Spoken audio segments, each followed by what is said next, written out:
Bien, vamos a hablar en este momento, soy el doctor Lozano, voy a hablar sobre lo que es alergia a los medicamentos.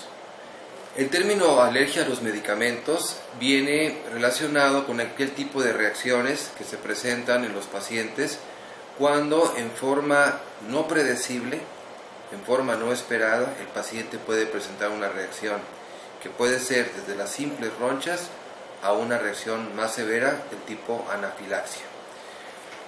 La reacción adversas a los medicamentos, que es el término general que se tiene para una reacción a un medicamento, en un estudio que se hizo a nivel mundial sobre pacientes hospitalizados, se encontró que una buena parte de los casos pudieron llegar a ser graves y algunas de ellas fatales. Casi siempre este tipo de reacciones se presentan en hospitales. Muchas de ellas también pueden ocurrir en pacientes ambulatorios y fíjense ustedes, solamente el 50% de estas reacciones llegaron a ser serias. De esa totalidad, del 6 al 10% son alérgicas. En pediatría general, más o menos un 7.3% de las alergias cutáneas, de las alergias de piel, son por antibióticos. Y muchas de las reacciones de tipo anafilaxia en niños son también por antibióticos. Hay reacciones que son predecibles, o sea que el médico puede prevenirlas, puede predecir lo que se va a presentar, como por ejemplo las que son dadas por toxicidad, las que son efectos secundarios, por ejemplo el uso de un medicamento tipo Ventolin y que produce nerviosismo o insomnio, o un paciente que está tomando un antihistamínico y presenta sueño, es una reacción secundaria. También puede haber interacciones medicamentosas cuando damos un medicamento y al juntarlo con otro puede ocurrir una reacción adversa. También hay reacciones adversas no predecibles, en donde entra la idiosincrasia, la intolerancia, la reacción alérgica o las reacciones pseudoalérgicas, aquellas que pueden simular una alergia. Las reacciones alérgicas más frecuentes son principalmente por antibióticos, por derivados de penicilina, por derivados de cefalosporinas y pueden presentar ronchas, hinchazón o anafilaxia. La tipo A o reacción predecible es una dosis dependiente y la tipo B es dosis independiente y por lo general se presenta en pacientes o individuos susceptibles.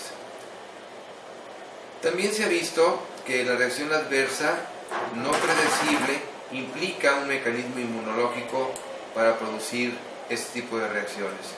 Se han calificado 4 tipos de reacciones. Las de tipo alérgico son principalmente tipo 1.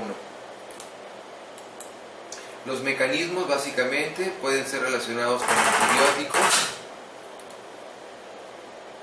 por mecanismos celulares, y el paciente puede presentar este tipo de reacciones, como pueden darse cuenta aquí, reacciones en donde el paciente presenta inflamación de los labios o llegan a tener ronchas, algunas veces reacciones sistémicas, algunas veces las ronchas se acompañan de hinchazón de los párpados, de los labios, puede haber reacciones graves como el síndrome de Stevens-Johnson o la necrolisis epidérmica tóxica, que son pacientes que están entre la vida y la muerte. Por eso es muy importante que no exista la automedicación. La urticaria es una de las reacciones más comunes y se relaciona principalmente con reacciones alérgicas. Sin embargo, un medicamento también puede afectar la médula ósea, produciendo anemia o alteraciones en los glóbulos rojos o glóbulos blancos. También puede provocar síntomas a nivel de pulmón, con síntomas parecidos al asma, o también pueden afectar el riñón, el hígado, el corazón, con hepatitis o inflamación del corazón. Casi siempre existen factores de riesgo para estas reacciones alérgicas. Algunas veces la edad del paciente, alguna reacción alérgica previa, la ruta de administración. Cuando nos enfrentamos a un paciente es importante recordar la historia clínica, qué medicamento fue el que tomó, cuándo se presentó, qué síntomas presentó, qué había o qué síntomas ocurrieron durante el curso de la reacción. Entonces, esto hace que podamos identificar qué es o cuáles fueron los medicamentos que pudieron dar problemas. Por ejemplo, hay pacientes que tienen reacciones similares sin medicamentos, es decir, una causa idiopática, se puede simular.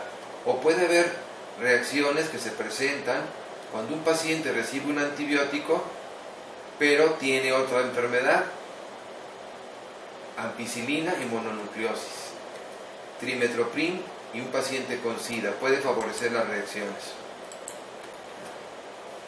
Debe checarse muy bien lo que puede condicionar una reacción.